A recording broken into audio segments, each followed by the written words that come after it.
आईपीओजी में आपका स्वागत है और आज की इस वीडियो में हम देखेंगे फ्यूजन माइक्रो फाइनेंस लिमिटेड का आईपीओ रिव्यू। तो ये कंपनी दिल्ली बेस्ड की कंपनी है और ये अपना एक आईपीओ लेके आ रही है जिसका सब्सक्रिप्शन 2 नवंबर 2022 को ओपन होगा। Fusion Micro finance limited provide करती है माइक्रो लोन्स जो वुमेन एंटरप्रेन्योर है और ये वुमेन एंटरप्रेन्योर समाज के पिछड़े वर्ग से बिलोंग करते हैं और जो सोशली डिप्रेस्ड है उस वहां से बिलोंग करते हैं। इनके पास पैसों की कमी होती है और इन लोगों को जब एक बिजनेस खड़ा करने के लिए पैसे की जरूरत होती है तब ऐसे लोग जाते हैं फ्यूजन माइक्रो फाइनेंस के पास और फ्यूजन माइक्रो फाइनेंस लिमिटेड इन लोगों को लोन देती है। तो कंपनी का काम तो काफी बढ़िया है दोस्तों, लेकिन क्या हमें सिर्फ काम देखकर ही इसमें अप्लाई करना चाहिए कि नहीं करना चाहिए, जानेंगे सब कुछ। और कंपनी का डिटेल, कंपनी का ऑब्जेक्टिव क्या है ये आईपीओ लाने का, फिर कंपनी का फाइनेंशियल स्टेटमेंट हम चेक करेंगे, देन हम डिसाइड करेंगे कि इसमें हमें अप्लाई करना है कि नहीं करना है। तो चलिए शुरुआत करते हैं आज के आईपीओ के साथ। तो दोस्तों ऑफर की बात करें तो कंपनी 2 नवंबर 2022 को ओपन होगा, क्लोज होगा 4 नवंबर 2022 को। इसका जो अलॉटमेंट है 10 नवंबर तक कर दिया जाएगा और जिन्होंने अप्लाई किया है और जिनको ये अलॉटमेंट नहीं मिला, ये आईपीओ नहीं मिला, उनको 11 नवंबर तक रिफंड कर दिया जाएगा उनका पैसा। देन 15 नवंबर 2022 को आईपीओ शेयर मार्केट में लिस्ट हो जाएगा जिसमें नॉर्मली लोग ट्रेड कर सकते हैं और इन्वेस्ट कर सकते हैं। फ्यूजन माइक्रो फाइनेंस आईपीओ की डिटेल्स की बात करें तो ये एक बुक बिल्ड इश्यू आईपीओ है जिसका face value 10 rupees per equity रखा गया है। प्राइस बैंड की बात करें तो 350 से 368 रुपए पर इक्विटी शेयर रखा गया है। इसका एक लॉट बाय करने के लिए आपको 40 शेयर बाय करने होंगे, यानी एक लॉट में 40 शेयर रखे गए हैं। ये आईपीओ बीएससी और एनएससी दोनों जगह लिस्ट होंगी। अगर इसके टोटल इश्यू साइज की बात करें तो कंपनी 1103 करोड़ रुपए का आईपीओ ला रही है, जिसमें से 600 करोड़ रुपए फ्रेश इश्यू है और 503 करोड़ रुपए ओएफएस है। तो इस डिटेल से मुझे दोस्तों ये पता चला कि कंपनी जो प्राइस बैंड रखा है काफी महंगा है एज पर वैल्यूएशन। तो आगे बढ़ते हैं और मैं आपको वैल्यूएशन आगे बताऊंगा। अब थोड़ा हम जान लेते हैं कि कंपनी एक्चुअली है क्या। देखिए दोस्तों, ये कंपनी एक नॉन बैंकिंग सेक्टर से बिलोंग करती है, यानी एनबीएफसी। अब ये नॉन बैंकिंग सेक्टर, एनबीएफसी और नॉर्मल बैंक में क्या फर्क है? देखिए, जो नॉर्मल जब आईसीआईसीआई हुआ, एचडीएफसी हुआ, ये सब बड़े बड़े बैंक हैं और ये already reserve bank of India से अप्रूव्ड बैंक है, यानी इसमें ये बैंक को अप्रूवल रहता है कि आप ये पैसा जमा कर सकते हैं और ये पैसा किसी को लोन दे सकते हैं। लेकिन नॉन बैंकिंग सेक्टर एनबीएफसी सिर्फ एक ही काम कर सकते हैं, लोन देने का, लेकिन ये पैसा अपने पास जमा नहीं रख सकते। तो ये फर्क होता है नॉर्मल बैंकिंग में और एक नॉन बैंकिंग सेक्टर में। तो ये एक नॉन बैंकिंग सेक्टर है जो सिर्फ और सिर्फ लोन प्रोवाइड करती है और छोटे छोटे लोन प्रोवाइड करती है छोटे छोटे एंटरप्रेन्योर्स को, छोटे छोटे लोगों को। तो ये आई होप आपको fusion Micro finance limited company किस टाइप की कंपनी है, कौन सा सेक्टर की कंपनी है, काफी अच्छे से समझ गए रहेंगे। अब देख लेते हैं कि कंपनी का काम करने का तरीका क्या है, कंपनी काम कैसे करती है। Company is engage in providing financial services to women entrepreneur belonging to the economically and socially depressed section और सोसाइटी। जो लोग अपने समाज से पिछड़े होते हैं और जिनके पास पैसे की तंगी होती है, ऐसे वुमन, ऐसे औरतों को ये कंपनियां लोन देती है जिन्हें बिजनेस करना होता है। इतना ही नहीं, ये उन लोगों को फाइनेंशियली एजुकेट भी करती है। तो कंपनी का काम काफी बढ़िया है, काफी सही है और कंपनी एक सही डायरेक्शन में जा रही है, जाती हुई दिख रही है, क्योंकि वुमेन पे इसने फोकस किया है और वुमेन जिस इंडस्ट्री में है वो इंडस्ट्री बूम करता है। जिस कंपनी में, जिस कंपनी के साथ वुमेन रहती है वो कंपनी काफी आगे बढ़ती है। तो ये कंपनी का वर्किंग प्रोसेस काफी अच्छा है, कंपनी का जो काम करने का तरीका है वो काफी ही बढ़िया है। तो चलिए आगे बढ़ते हैं और आगे देखते हैं कि इस कंपनी के प्रमोटर्स कौन कौन से हैं। Devesh Sachdev is the MD of this company, also he is the promoter. Creation Investment and Honey Rose Investment LTD are the promoters of this company. तो ये थे कुछ promoters of Fusion Micro Finance company के। अगर इसके हम ऑब्जेक्टिव की बात करें कि कंपनी अगर ये आईपीओ ला रही है तो क्यों ला रही है। अगर कंपनी ने कहा है कि मैं इस आईपीओ से 1104 करोड़ रुपए जुटाऊंगा, तो इस 1400 करोड़ रुपए से कंपनी क्या करेगी, चलिए ये देख लेते हैं। Fusion Micro finance IPO size is 1104 crore which has OFS and fresh issue।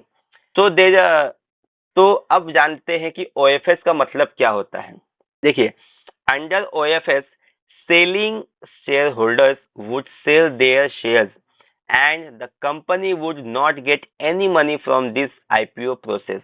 जो कंपनी के प्रमोटर्स होते हैं वे अपना शेयर बेच के निकल जाएंगे, यानी 504 करोड़ रुपए कंपनी अपने प्रमोटर्स को देगी ताकि वो अपना शेयर बेच के कंपनी में चले जाए। देन उसके बाद क्या होता है कि इसमें ये ऐसा बताया गया है आईपीओ में कि इस 504 करोड़ में से सारा का सारा पैसा एज अ ओएफएस यूज किया जाएगा, यानी सारा पैसा प्रमोटर्स को जाएगा, लेकिन कंपनी को 1 रुपया भी नहीं मिलेगा उसके ग्रोथ के लिए। अभी सेकेंड जो इश्यू है इसका 600 करोड़ रुपए, ये फ्रेश इश्यू है। अब ये फ्रेश इश्यू किस लिए, आइए देखते हैं। Fresh proceed would be used to argument the capital base of the company.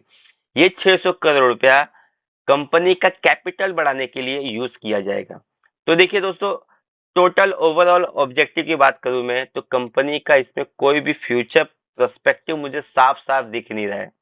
यानी 1000 करोड़ रुपए कंपनी पैसे जुटाएगी आईपीओ से, उसमें से 504 करोड़ रुपए तो सिर्फ ओएफएस में जाएगा। बचे 600 करोड़ रुपए वो तो कंपनी अपने कैपिटल के रखी है, यानी अपने ग्रोथ के लिए, कंपनी के ग्रोथ के लिए कंपनी ने कुछ यूज ही नहीं कर रही है। तो ये एक नेगेटिव पॉइंट है और सबसे बड़ा नेगेटिव पॉइंट है कि जब ग्रोथ ही नहीं होगा तो जो लोग इसमें अप्लाई करेंगे उनको प्रॉफिट कैसे मिल पाएगा। तो ये ऑब्जेक्टिव काफी ही बेकार है मेरे हिसाब से। आगे बढ़ते हैं और इसका फाइनेंशियल स्टेटमेंट जरा चेक करते हैं। तो ईयर बाय ईयर हम जब ऑब्जर्वेशन करेंगे तो हमें पता चलता जाएगा कि ईयर बाय ईयर का टोटल एसेट FY20 में 4220 करोड़ था, FY21 में 5837 करोड़ था, FY22 में 7290 करोड़ था, यानी कि एसेट लगातार बढ़ते जा रहा है। रेवेन्यू की बात करें तो FY20 में 730 करोड़ था, FY21 में 873 करोड़ था, FY22 में 1201 करोड़ था। रेवेन्यू भी लगातार बढ़ते जा रहा है, काफी पॉजिटिव पॉइंट है, काफी बढ़िया है। तो चलिए अब कंपनी की मलाई की बात कर लेते हैं, यानी प्रॉफिट की बात कर लेते हैं।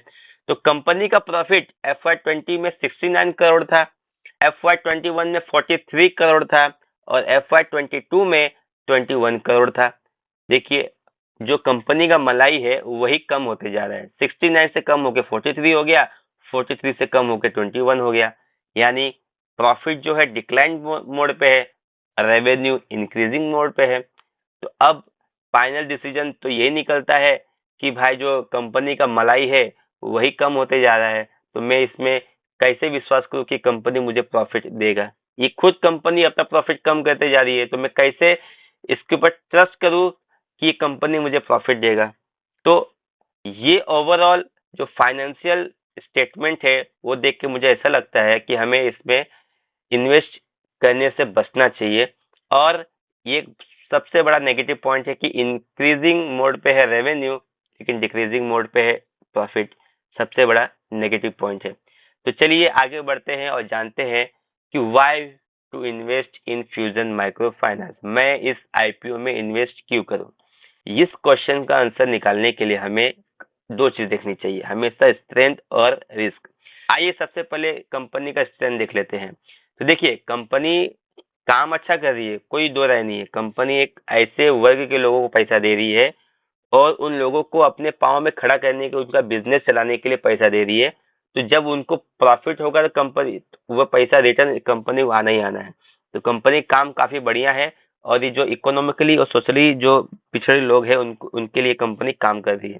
Second stage is companies well diversified presence in across the pan India with the strong rural focus. जो रूरल फोकस है, इनका जो फोकस है काफी ही बढ़िया है, प्रेजेंस ऑल ओवर इंडिया में काफी बढ़िया है।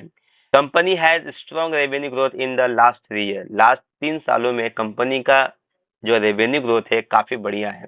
इसके रिस्क की बात करें तो कंपनी का रिस्क ये है कि profit in a decline mode पे है, company margin are in a down trend last 3 year, तो ये एक सबसे बड़ा कंसर्न है।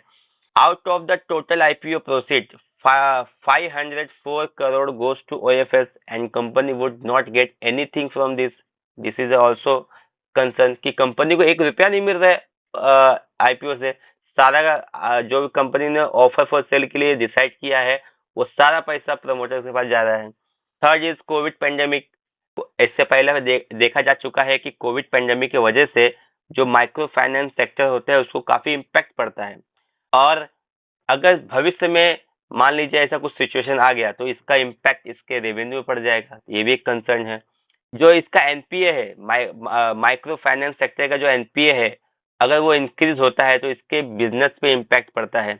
अगर इस कंपनी का एनपीए बढ़ेगा तो इसके बिजनेस पे इम्पैक्ट पड़ेगा, क्योंकि माइक्रो फाइनेंस में लोन को रिकवर करने का प्रोसेस बहुत स्लो है। और एनपीए मतलब होता है कि जब कोई कस्टमर लोन अपना नहीं चुका पाता तो वो लोन का अमाउंट उस कंपनी के लिए डिफॉल्टर लोन हो जाता है, और उसी डिफॉल्टर लोन को एनपीए बोलते हैं। तो ओवरऑल देखा जाए तो एनपीए बढ़ेगा तो इसका इम्पैक्ट इसके बिजनेस पे भी आएगा।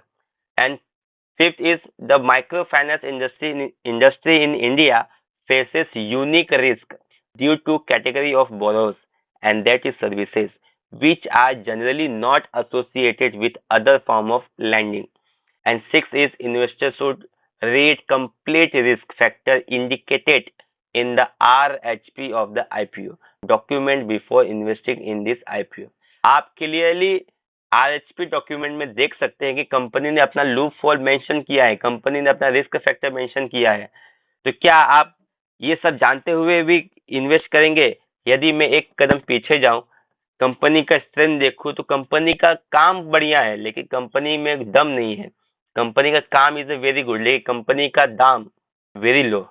ये है कंपनी के दाम। देखिए, सबसे रिस्क अगर कोई इन्वेस्ट करेगा इसमें पैसा तो उसके लिए सबसे हैवी रिस्क रहेगा। तो क्या आप ऐसे कंपनी में इन्वेस्ट करेंगे? शुड यू इन्वेस्ट और अवॉइड? क्या करें इसमें? हमें इसमें इन्वेस्ट करना चाहिए कि अवॉइड करना चाहिए?